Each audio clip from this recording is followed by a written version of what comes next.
आज हम पढ़ने वाले हैं थर्ड चैप्टर जो कि है pair of linear equation into variables. NCERT का थर्ड चैप्टर है।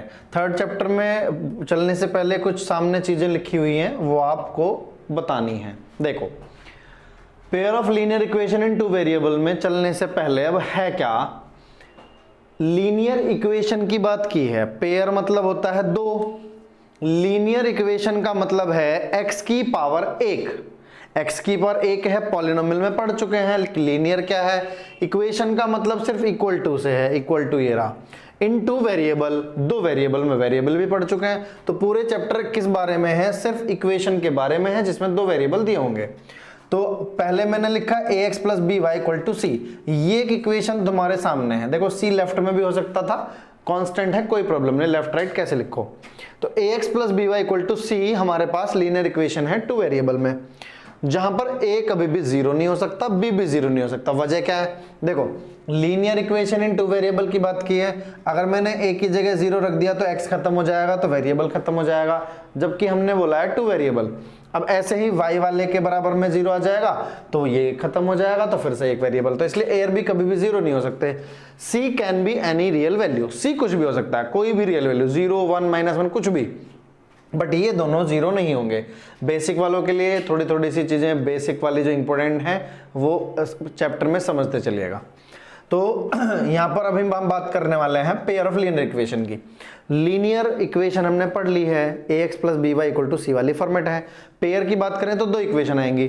अब पहली इक्वेशन है a1x plus b1y plus c1। देखो दोनों इक्वेशन में a b c अलग अलग होंगे, तो a1 b1 c1 मैंने लिखा पहली इक्वेशन के लिए, दूसरे के लिए a2 b2 c2 लिखा। अब ये जो दो इक्वेशन सामने आई हैं तो इनकी x और y की वेरिएबल की कुछ वैल्यू होंगी और वैल्यू को निकालने के लिए कुछ मेथड होगा। तो सबसे पहला मेथड है ग्राफिकल मेथड। ग्राफिकल मेथड या ज्योमेट्रिकल मेथड बोल दो, बात एक ही पड़ेगी। तो ग्राफिकल मेथड से भी हम इन दोनों को सॉल्व कर सकते हैं, एक्स वाई की वैल्यू निकाल सकते हैं। और सबसे पहले ग्राफिकल मेथड ही पढ़ने वाले हैं। देखो अगर एनसीईआरटी की बात करोगे तो 3.1 एक्सरसाइज में वर्ड प्रॉब्लम है स्टार्टिंग में ही। तो हम क्या करने वाले हैं, पहले हम मेथड पढ़ेंगे कि पहले हम ग्राफिकल मेथड करेंगे, फिर अलजेब्रिक मेथड करेंगे, उसके बाद कुछ क्राइटेरिया वगैरह होगा उसको समझेंगे, उसके बाद फाइनल वर्ड प्रॉब्लम इकट्ठी एक साथ करेंगे। वर्ड प्रॉब्लम मैं बनवा दूंगा, एनसीईआरटी के तो सारी बनवा दूंगा, आपको क्या करना है बस उसको सॉल्व करना है। क्लियर? चलो, तो सबसे पहले ग्राफिकल मेथड, ज्योमेट्रिकल मेथड हो जाएगा, अभी हो जाएगा। अलजेब्रिक मेथड होता है, दो मेथड होते हैं सॉल्व करने के। किसको? दो तरीके हैं इक्वेशन को सॉल्व करने के, ज्योमेट्रिकल, अलजेब्रिक। बट अलजेब्रिक भी फर्दर टू में डिवाइडेड है। तो अलजेब्रिक मेथड में एलिमिनेशन मेथड आता है, सब्स्टिट्यूशन मेथड आता है। एलिमिनेशन सब्स्टिट्यूशन मेथड भी समझेंगे आगे चल के हैं क्या। एलिमिनेशन बेसिकली एलिमिनेट करता है, वैल्यूज को काटता है, सब्स्टिट्यूट में हम पुट करते हैं वैल्यूज को। तो ये है पेयर ऑफ लीनियर इक्वेशन आपके सामने, और हम सबसे पहले पढ़ने वाले हैं ग्राफिकल मेथड के बारे में। अब ग्राफिकल मेथड में चलने से पहले मैं एक एग्जांपल लेता हूं, और ग्राफिकल मेथड समझने पहले सिंगल इक्वेशन का ग्राफ बना के देख लेते हैं। 9th में हमने पढ़ा हुआ है, फिर से देख लो। तो एक ग्राफ ले रहा हूं, एक इक्वेशन ले रहा हूं, उसका हम ग्राफ बनाने वाले हैं। क्लियर है कैसे बनाने वाले हैं, बस वो मेन बात है समझने वाली। ये मैं सब हटा रहा हूं।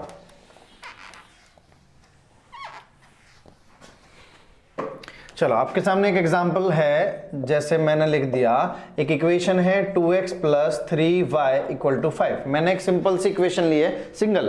देखो दो इक्वेशन तुम्हारे सामने होंगी, पहले एक का ग्राफ बनेगा फिर दूसरे का ग्राफ बनेगा। तो पहले एक इक्वेशन का ग्राफ बनाकर देखते हैं कैसे बनेगा। आपके सामने दो चॉइस है, या तो आप x को लेफ्ट में रखो या y को लेफ्ट में रखो। इजी जो है, जो तुम्हारी मर्जी है इजी रख लेना। फिलहाल मैं क्या करने वाला हूं, y को लेफ्ट में रखने वाला हूं। तो x को राइट में भेज दिया मैंने, 3 का डिवाइड करा दिया, y की वैल्यू आ जाएगी 5 - 2x अपॉन 3। y की वैल्यू निकल गई। अब मुझे क्या करना है, x की जगह पर बारी बारी से वैल्यू पुट करनी है। क्या पुट करनी है, ऐसी वैल्यू पुट करनी है जो 3 से डिविजिबल हो। 3 से क्यों डिविजिबल हो, अगर तुम x की जगह पे कुछ भी रख दोगे, जैसे तुमने यहाँ 0 रखा, आंसर आया 5/3। 5/3 को डिवाइड करोगे तो हमने सीखा था रियल नंबर में कि जब डिनोमिनेटर ऐसा हो कि 2 और 5 की फॉर्मेट में ना हो, तब नॉन टर्मिनेटिंग रिपीटिंग डेसिमल आता है। तो क्या हम उसको ग्राफ पे बना सकते हैं, क्योंकि ग्राफ पर तो हम सीधे सीधे स्केल ही मान के चलो आप, तो 1 2 3 ज्यादा है, 10 पॉइंट्स होंगे बीच में, तो 1.1 बना सकते हो। लेकिन क्या 1.28 बना सकते हो ग्राफ पर? नहीं बनाया जा सकता। वजह है क्योंकि स्केल रेस्ट्रिक्शन में होती है। स्केल में सेंटीमीटर है, मिलीमीटर के आगे जा ही नहीं सकते स्केल के अंदर, ठीक है। तो यहाँ पर पॉइंट के बाद 2 डेसिमल हम बना ही नहीं सकते, जो कि यहाँ बनने वाला है। तो इसलिए हम अवॉइड करेंगे कि कोई भी ऐसी वैल्यू आए जो पॉइंट में बने, पॉइंट को ही अवॉइड करना है, पॉइंट में आना ही नहीं है। एक आधा केस बन सकता है जिसमें पॉइंट वैल्यू आ जाए, ठीक है, वो डिपेंड करता है क्वेश्चन है क्या। फिलहाल हम अवॉइड करके चलेंगे। तो हमने क्या करना है, x की जगह वैल्यू रखनी है 0 1 2 3 4 -1 -2 कुछ भी रख सकते हो, लेकिन ऐसी वैल्यू जो 3 से कट जाए। 3 से कटेगा तभी तो नॉन पॉइंट की वैल्यू आएंगी ना, बिना डेसिमल वाली वैल्यू आएंगी।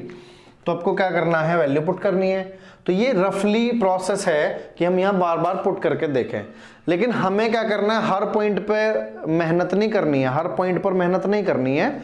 हमें क्या करना है, एक पॉइंट ढूंढना है बस। कैसे, x की वैल्यू मैंने देखो 0 रखी तो वैल्यू 5/3 आई, जो कि वैलिड नहीं थी, छोड़ दी। 1 हमने रखा तो 2 1 2 5 -2 3 3/3 1 कट जाएगा, 1 आ गया। तो हम यहाँ पर पुट कराएंगे, पुट एक वैल्यू मिल गई बस, पुट x = 1, x = 1 पुट कराओगे तो ये आएगा y = 5 -2 × 1/3, मतलब y की वैल्यू भी 1 आएगी। पहला आंसर है। इस एक वैल्यू पर ही हमें मेहनत करनी थी, अब मेहनत नहीं करनी है। अब हम सीधे सीधे पुट कराएंगे x = 4, ठीक है, x = 4 पुट कराएंगे, y = 5 -2 × 4/3, यह जाएगा 4 to 8, 5 में से 8 गया माइनस के 3/3, दैट इज y = -1।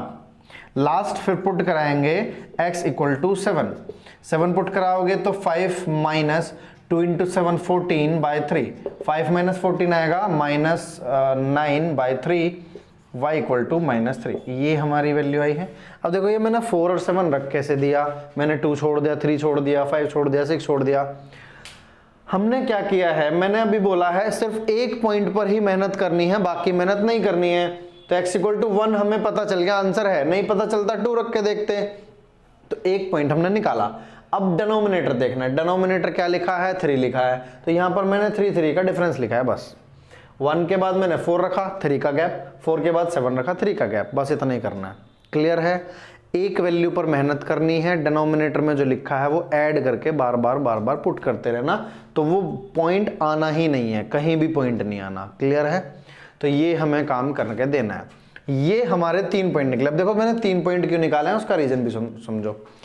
ग्राफ बनाने के लिए सिर्फ 2 पॉइंट जरूरी हैं, क्योंकि हमें पता है लीनियर इक्वेशन है, लीनियर इक्वेशन बनेगी स्ट्रेट लाइन, स्ट्रेट लाइन के लिए 2 ही तो पॉइंट चाहिए, 2 पॉइंट कहीं भी होंगे मिला देंगे, एक लाइन बन जाएगी 2 पॉइंट मिलाने पर।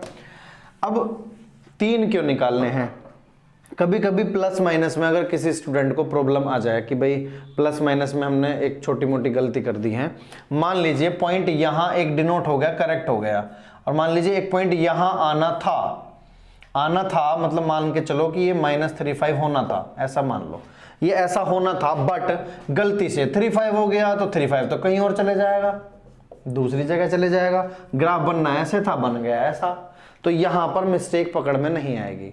एग्जाम में आंसर शीट तो होगी नहीं कि आंसर शीट में से देख के पता लगा लोगे, नहीं होगी ना। तो क्या करना है, इसलिए मैंने 3 पॉइंट निकाले हैं। तो आपको क्या करना है, 3 पॉइंट निकालने हैं। 3 पॉइंट की वजह यह है, अगर तीनों पॉइंट स्ट्रेट आते हैं तो करेक्ट है, और तीनों पॉइंट इधर उधर डिफ्लेक्ट हो जाते हैं कहीं, तो इसका मतलब हमने पॉइंट में मिस्टेक कर दी है। ठीक है, इसका मतलब हमने पॉइंट में मिस्टेक कर दी है, तो मिस्टेक पकड़ में आ जाएगी कि लाइन तो सीधी बन ही नहीं रही है। क्लियर है ना, तो 3 पॉइंट निकाल के चलना। अगर किसी को बिल्कुल एग्जैक्ट पता है कि हाँ भाई हमारा तो गलत ही नहीं हो सकता, तो भैया 2 पॉइंट निकाल लेना, कोई प्रॉब्लम नहीं है। क्लियर है यहाँ तक। अब ये जो मैंने पॉइंट बनाए हैं, ये मैं इसका एक बॉक्स बना लेता हूँ, बॉक्स क्रिएट कर लेते हैं, जहां पर मैं वैल्यू रखूंगा सारी। x की वैल्यू मैंने रखी है पहले 1, तो y की वैल्यू भी 1 निकली है। x की वैल्यू मैंने 4 रखी है, तो यहां पर वैल्यू निकली है -1, और लास्ट फिर मैंने 7 रखी है, तो -3। x और y की वैल्यू निकल गई। अब मुझे ग्राफ बना के देना है। अब ग्राफ बनाओगे तो ये x एक्सिस होता है, ये x का नेगेटिव पार्ट, x माइनस, ये y है और ये y नेगेटिव, ये ओरिजिन है, सबको पता है। ग्राफ पेपर है, अच्छी बात है, ग्राफ पेपर बना लो। अदरवाइज ग्राफ पेपर नहीं है तो यहाँ ओरिजिन से इधर की तरफ चारों तरफ 1-1 सेंटीमीटर के निशान लगा लेना है। 1-1 सेंटीमीटर के निशान इसलिए क्योंकि एग्जैक्ट अगर ग्राफ बनेगा तभी पता चलेगा आपको कि पॉइंट कटिंग पॉइंट है क्या, मतलब सॉल्यूशन जब निकालेंगे सॉल्यूशन का तभी पता चलेगा। क्लियर है? ग्राफ है तो अच्छी बात है, ग्राफ ले लीजिएगा, कोई प्रॉब्लम नहीं है। 5-10 रुपए का ग्राफ आ जाएगा, उससे पता चल जाएगा एग्जैक्ट हमारा ग्राफ बन रहा है या नहीं बन रहा है। क्लियर है इतनी बात? अब देखो मैंने यहाँ पर पॉइंट बनाए हैं, मैंने अभी x की वैल्यू 7 ली है, तो 1 2 3 4 5 6 7 लगभग मैंने सब जगह पर बना लिए, क्योंकि हाईएस्ट वैल्यू 7 ही है। अब क्या करेंगे, डिनोट करेंगे। कोई ऐसा भी है जिसको डिनोट नहीं करना आता तो वो भी समझ लीजिए। सबसे पहला पॉइंट है 1 1, पॉइंट है 1 1, तो सबसे पहले हम 1 डिनोट करते हैं, फिर 1 डिनोट करते हैं, मतलब पहले x की वैल्यू फिर y की वैल्यू। तो x की वैल्यू 1 पॉजिटिव है जो कि यहाँ है, y की वैल्यू 1 पॉजिटिव ऊपर है, तो इसको ऐसा नहीं मिलाना। 1 के सामने एक स्ट्रेट लाइन खींचो, यहाँ पर एक स्ट्रेट लाइन खींचो, जहां कटिंग पॉइंट है दैट इज द पॉइंट 1 1। आगे 4 और -1, 4 आ जाएगा, 1 2 3 4, 4 यहाँ पर आएगा, -1 नीचे यहाँ आएगा, तो यहाँ पर एक स्ट्रेट लाइन खींच जाएगी, यहाँ पर भी स्ट्रेट लाइन। अब स्ट्रेट लाइन ड्रॉ करने के बाद यहाँ एक और पॉइंट आ गया आपका, लास्ट 7 -3, तो 1 2 3 4 5 6 7 और -3 आएगा यहाँ, तो -3 इसके सामने आएगा, 3 पॉइंट निकल गया। अब देखो जब ये 3 पॉइंट ज्वाइन कराओगे तो तीनों एक ही सिंगल लाइन से पास करने चाहिए, मतलब यहाँ तक का जो हमने प्रोसेस किया है वो करेक्ट है। एक ही लाइन में आ रहे हैं सारे, एक ही लाइन में आ रहे हैं तो ग्राफ करेक्ट है। अभी मैंने एक इक्वेशन का ग्राफ बनाया है, जैसे ही दो इक्वेशन आ जाएंगी तो दूसरी इक्वेशन का ग्राफ भी सेम बनेगा। दूसरी इक्वेशन का ग्राफ कहीं भी ऐसे कट करेगा, मान लीजिए दूसरी इक्वेशन का ग्राफ ऐसे कट करा गया, तो देखो दोनों इक्वेशन जहां पर कट कर रही है ना वही हमारा फाइनल आंसर होगा। कटिंग पॉइंट, कटिंग पॉइंट क्या है ये है आपका 4 -1, तो x के लिए 4 और y के लिए -1, यही सॉल्यूशन है। क्लियर है? ग्राफ में हमें ये करना है। ग्राफ का अगर चाहते हो और भी एग्जाम्पल मिल जाए तो आप बता देना, एक आधा क्वेश्चन मैं और करा दूंगा, लेकिन अभी फिलहाल आपको सिर्फ ग्राफ बनाना सीखना है। ग्राफ बनाना सीख लोगे, ग्राफिकल मेथड का सारे क्वेश्चन जितने भी हैं वो हो जाएंगे। एक बात और बता देते हैं, कभी कभी ये पूछ लेता है कि दो इक्वेशन का जो हमने ग्राफ बनाया है और y एक्सिस के साथ जो बना है, देखो y एक्सिस के साथ ट्राइंगल बना है एक, दो इक्वेशन और y एक्सिस से एक ट्राइंगल क्रिएट हुआ है, उस ट्राइंगल के कटिंग पॉइंट भी पूछ लेता है, मतलब इंटरसेक्टिंग पॉइंट या वर्टिसेस। वर्टिसेस पूछेगा तो मान लीजिए a है, ये b है और ये c है, तो a b c के वर्टिसेस निकाल सकते हैं बाय ग्राफ। जैसे ये वाला पॉइंट मान लीजिए 2 पर कट रहा है, तो ये वाला पॉइंट होगा 2 पर, कौन से पर, y पर, x यहाँ पर है ही नहीं तो 0, 2। ऐसे ये वाला पॉइंट तो पता है 4 -1, ये वाला पॉइंट भी निकाल सकते हैं 1 2 3 4 5 6 7 8 मान के चलो, तो 0 8 सॉरी हाँ 0 -8, तो 0 -8 ये वाला पॉइंट होगा। क्लियर है इतनी बात? चलो जी, ये बात क्लियर हो गई। ये लीनियर इक्वेशन इनटू वेरिएबल का ग्राफिकल मेथड है। जो मैंने एक इक्वेशन के लिए किया है वही आप दूसरी इक्वेशन के लिए करोगे। प्रॉब्लम कुछ आती है पूछ लेना, जैसे हर चैप्टर की वर्कशीट मिली है ऐसे ही इसकी वर्कशीट भी आपको मिल जाएगी।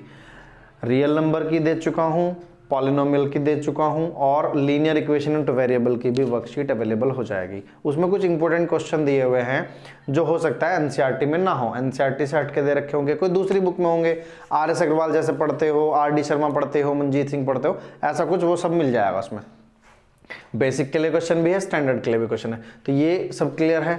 यहाँ तक ही छोड़ते हैं ग्राफिकल मेथड तक। अब जो हम नेक्स्ट क्लास में पढ़ने वाले हैं वो नेक्स्ट वाला मेथड पढ़ेंगे, प्लस एक आधा क्वेश्चन बिल्कुल अलग होगा, अगर लीग से हट के होगा तो वो मैं करा दूंगा आपको। क्लियर है? आज के लिए यही, थैंक यू।